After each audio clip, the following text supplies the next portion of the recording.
शेतकऱ्यांना दिवसा 12 तास वीज मिळण्याच्या मागणीसाठी वीज वितरण कंपनी कार्यालयावर किरण ठाकरे यांच्या नेतृत्वात शेतकऱ्यांची धडक। क्रांतिकारी शेतकरी संघटना व युवा संघर्ष मोर्चाचे अध्यक्ष किरण ठाकरे यांच्या नेतृत्वात दिनांक 9 जानेवारी रोजी दुपारी 12 वाजताच्या सुमारास शेकडो शेतकरी देवळीच्या वीज वितरण कंपनीच्या कार्यालयावर धडकले।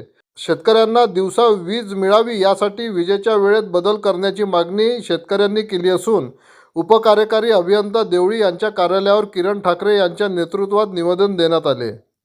5 दिवसात दिवसा 12 तास वीज न मिळाल्यास 6व्या दिवशी कार्यालयावर ठिय्या आंदोलन करण्याचा इशारा किरण ठाकरे यांनी दिला आहे।